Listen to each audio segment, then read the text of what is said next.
ನಮಸ್ಕಾರ ಸ್ನೇಹಿತರೆ, NRG ಕನ್ನಡ ವ್ಲಾಗ್ಸ್ಗೆ ನಿಮ್ಮೆಲ್ಲರಿಗೂ ಸ್ವಾಗತ.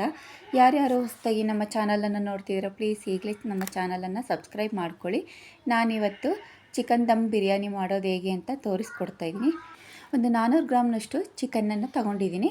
ಅದನ್ನು 2 ಸಲ ನೀರು ಹಾಕಿ ಚೆನ್ನಾಗಿ ವಾಶ್ ಮಾಡಿ ಇಟ್ಕೊಂಡು ಒಂದು ಅರ್ಧ ಟೇಬಲ್ ಸ್ಪೂನ್ನಷ್ಟು ಅರಶಿನ ಪುಡಿ, 2 ಟೇಬಲ್ ಸ್ಪೂನ್ನಷ್ಟು ಖಾರದ ಪುಡಿಯನ್ನು ಹಾಕ್ಕೊಳ್ತಾ ಇದ್ದೀನಿ. 1 ಟೇಬಲ್ ಸ್ಪೂನ್ನಷ್ಟು ಉಪ್ಪನ್ನು ಕೂಡ ಸೇರಿಸ್ಕೋಬೇಕು. ಒಂದು ಸ್ವಲ್ಪ ಕಸೂರಿ ಮೇಥಿ, 1 ಟೇಬಲ್ ಸ್ಪೂನ್ನಷ್ಟು ಶುಂಠಿ ಬೆಳ್ಳುಳ್ಳಿ ಪೇಸ್ಟನ್ನು ಹಾಕ್ಕೊಂಡು ಇದನ್ನು ಚೆನ್ನಾಗಿ ಮಿಕ್ಸ್ ಮಾಡಿ ಒಂದು ಅರ್ಧ ಗಂಟೆ ಹಾಗೆ ಚಿಕನನ್ನು ಮುಚ್ಚಿಡ್ತಾ ಇದ್ದೀನಿ. ಈ ರೀತಿ ಚಿಕನ್ಗೆ ಮೊದಲಿಗೆ ಎಲ್ಲ ಮಸಾಲ ಹಾಕಿ ಕಾಲ್ಸಿಡೋದ್ರಿಂದ ಚಿಕನ್ನು ತುಂಬ ಟೇಸ್ಟ್ ಬರುತ್ತೆ. ಹಾಗಾಗಿ ಈ ರೀತಿ ಕಾಲ್ಸಿಡ್ತಾ ಇದ್ದೀನಿ. ನಾನು ಚಿಕನ್ ಬಿರಿಯಾನಿ ಮಾಡೋದಕ್ಕೆ ಒಂದು ದೊಡ್ಡ ಈರುಳ್ಳಿ, ಒಂದು ಟೊಮೊಟೊ, 3 ಹಸಿಮೆಣಸಿನ್ಕಾಯಿನ ಉದ್ದುದ್ದವಾಗಿ ಕಟ್ ಮಾಡಿ ಇಟ್ಕೊಂಡಿದ್ದೀನಿ. ಸ್ವಲ್ಪ ಪುದೀನ, ಸ್ವಲ್ಪ ಕೊತ್ತಂಬರಿ ಸೊಪ್ಪನ್ನು ಕಟ್ ಮಾಡಿ ಇಟ್ಕೊಂಡಿದ್ದೀನಿ. ನಾನಿಲ್ಲಿ ರೈಸನ್ನು ತೊಗೊಂಡಿದ್ದೀನಿ. ನೀವು ಬಾಸ್ಮತಿ ರೈಸಲ್ಲೂ ಕೂಡ ಬಿರಿಯಾನಿನ ಮಾಡ್ಕೊಳ್ಬೋದು. ನಾನು ಸೋನಾ ಮಸೂರಿ ರೈಸಲ್ಲೇ ಮಾಡ್ತಾಯಿದ್ದೀನಿ. ಒಂದು ಪಾತ್ರೆ ಇಟ್ಕೊಂಡು ಅದು ಬಿಸಿ ಆಗಿದ್ದಾದಮೇಲೆ 1-2 ಸ್ಪೂನ್ನಷ್ಟು ಎಣ್ಣೆ, ಪಲಾವ್ ಎಲೆ, 1 ಇಂಚು ಚಕ್ಕೆ, 1-2 ಏಲಕ್ಕಿ, ಒಂದು 3 ಲವಂಗ, ಒಂದು ಅರ್ಧ ಸ್ಪೂನ್ನಷ್ಟು ಸೋಂಪನ್ನು ಹಾಕ್ಕೊಳ್ತಾ ಇದ್ದೀನಿ. ಇದೆಲ್ಲ ಹಾಕ್ಕೊಂಡಿದ್ದಾದಮೇಲೆ ನಾನು ಒಂದು ಸ್ವಲ್ಪ ಪುದೀನ ಸೊಪ್ಪನ್ನು ಕೂಡ ಹಾಕ್ಕೊಂಡು ಫ್ರೈ ಮಾಡ್ಕೊಳ್ತಾ ಇದ್ದೀನಿ. ಒಂದು 3 ಹಸಿಮೆಣಸಿನ್ಕಾಯಿನ ಹೆಚ್ಚಿಟ್ಕೊಂಡಿದ್ನಲ್ವ ಅದನ್ನು ಕೂಡ ಹಾಕ್ಕೊಳ್ತಾ ಇದ್ದೀನಿ. ಒಂದು ಈರುಳ್ಳಿನ ಉದ್ದುದ್ದವಾಗಿ ಕಟ್ ಮಾಡಿ ಇಟ್ಕೊಂಡಿದ್ದೆ, ಅದನ್ನು ಕೂಡ ಈ ರೀತಿ ಹಾಕ್ಕೊಂಡು ಫ್ರೈ ಮಾಡ್ಕೊಳ್ಬೇಕು. ನೋಡಿ, ನಾನು ಪಾತ್ರೆಯಲ್ಲಿ ಮಾಡ್ಕೊಳ್ತಾ ಇದ್ದೀನಿ. ನೀವು ಕುಕ್ಕರಲ್ಲೂ ಕೂಡ ಇದನ್ನು ಮಾಡ್ಕೊಳ್ಬೋದು. ಇದು ಬೇಗ ಬೆಂದೋಗುತ್ತಲ್ವ, ಹಾಗಾಗಿ ನಾನು ಪಾತ್ರೆಯಲ್ಲೇ ಮಾಡ್ಕೊಳ್ತಾ ಇದ್ದೀನಿ. ಈಗ ನಾವು ಚಿಕನ್ ಎಲ್ಲ ಕಾಲ್ಸಿಟ್ಕೊಂಡಿದ್ವಲ್ವ ಮಸಾಲ, ಅದನ್ನು ಕೂಡ ಹಾಕ್ಕೊಂಡು ಎಣ್ಣೆಯಲ್ಲೇ ಚೆನ್ನಾಗಿ ಫ್ರೈ ಮಾಡ್ಕೊಳ್ಬೇಕು. ಎಣ್ಣೆಲೆ ಚೆನ್ನಾಗಿ ಫ್ರೈ ಮಾಡ್ಕೊಳ್ಳೋದ್ರಿಂದ ಟೇಸ್ಟ್ ಅಂತೂ ಸೂಪರಾಗಿ ಬರುತ್ತೆ. ನಾನು ಇದಕ್ಕೆ ಈಸ್ಟರ್ನ್ ಬಿರಿಯಾನಿ ಮಸಾಲನ ಯೂಸ್ ಮಾಡ್ತಾಯಿದ್ದೀನಿ. ಮತ್ತು 1 ಸ್ಪೂನ್ನಷ್ಟು ಉಪ್ಪನ್ನು ಕೂಡ ಹಾಕ್ಕೊಳ್ತಾ ಇದ್ದೀನಿ. ಈ ರೀತಿ ಎಲ್ಲ ಮಸಾಲನ ಹಾಕ್ಕೊಂಡು ಚೆನ್ನಾಗಿ ಫ್ರೈ ಮಾಡ್ಕೊಳ್ಬೇಕು. ಫ್ರೈ ಮಾಡ್ಕೊಂಡಿದ್ದಾದಮೇಲೆ ನಾವು ಈಗ ಟೊಮೊಟೊನ ಹಾಕ್ಕೊಳ್ತಾ ಇದ್ದೀನಿ. ಮೊದಲಿಗೆ ಟೊಮೊಟೊ ಹಾಕ್ಕೊಂಡ್ಬಿಟ್ರೆ ಎಲ್ಲ ತುಂಬ ಮೆತ್ತಗಾಗಿಬಿಡುತ್ತೆ. ಹಾಗಾಗಿ ನಾನು ಈಗ ಟೊಮೊಟೊನ ಹಾಕ್ಕೊಳ್ತಾ ಇದ್ದೀನಿ.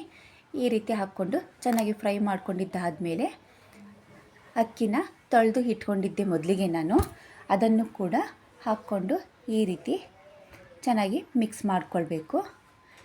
ಈಗ ನಾನು ಇಲ್ಲಿ 1 ಕಪ್ನಷ್ಟು ಅಕ್ಕಿನ ತಗೊಂಡಿದ್ದೆ. ಅದಕ್ಕೆ ನಾನು 2 ಕಪ್ನಷ್ಟು ನೀರನ್ನು ಹಾಕ್ಕೊಳ್ತಾ ಇದ್ದೀನಿ. ಪಾತ್ರೆಯಲ್ಲಿ ಮಾಡೋದ್ರಿಂದ ಇನ್ನೂ ಸ್ವಲ್ಪ ಜಾಸ್ತಿನೇ ಹಾಕ್ಕೊಳ್ಬೋದು. ನಾನಿಲ್ಲಿ ದಮ್ ಬಿರಿಯಾನಿ ಮಾಡ್ತಾ ಇರೋದ್ರಿಂದ 3/4 ಭಾಗ ಬೆಂದ ಮೇಲೆ ನಾನಿದನ್ನು ದಮ್ ಮಾಡ್ತೀವಲ್ವ, ಹಾಗಾಗಿ 2 ಕಪ್ನಷ್ಟು ನೀರನ್ನು ಹಾಕ್ಕೊಂಡಿದ್ದೀನಿ. ಈಗ ಸ್ವಲ್ಪ ಕೊತ್ತಂಬರಿ, ಕೊನೆಗೆ ಅರ್ಧ ನಿಂಬೆ ಹಣ್ಣನ್ನು ಕೂಡ ಹೀಗೆ ಹಿಂಡ್ಕೊಳ್ತಾ ಇದ್ದೀನಿ. ಇದೆಲ್ಲ ಹಾಕ್ಕೊಂಡು ನೋಡಿ ಈ ರೀತಿ ಚೆನ್ನಾಗಿ ಮಿಕ್ಸ್ ಮಾಡ್ಕೊಳ್ಬೇಕು. ಇದು ಚೆನ್ನಾಗಿ ಕುದಿಬೇಕು.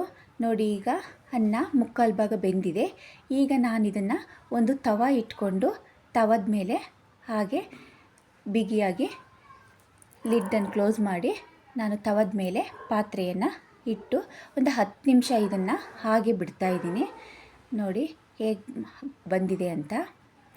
ಈ ರೀತಿ ಲಿಡ್ ಓಪನ್ ಮಾಡಿ ಚೆನ್ನಾಗಿ ಮಿಕ್ಸ್ ಮಾಡ್ಕೊಳ್ಬೇಕು.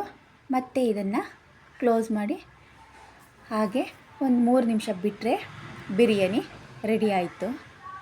ನೋಡ್ತಾ ಇರ್ಬೋದು ಎಷ್ಟು ಚೆನ್ನಾಗಿ ಬಂದಿದೆ ಬಿರಿಯಾನಿ ಅಂತ. ಇದ್ರ ಜೊತೆಗೆ ನಾನು ಮೊಟ್ಟೆನೂ ಕೂಡ ಪೆಪ್ಪರ್ ಹಾಕಿ ಮಾಡೋಣ ಅಂತ ಹೇಳಿ ಮೊಟ್ಟೆ ಬೇಯಿಸ್ಕೊಳ್ತಾ ಇದ್ದೀನಿ. ಈ ರೀತಿ ಮೊಟ್ಟೆನ ನಾನು ಈರುಳ್ಳಿ ಸಿಪ್ಪೆ ಹಾಕಿ ಬೇಯಿಸ್ಕೊಳ್ತಾ ಇದ್ದೀನಿ.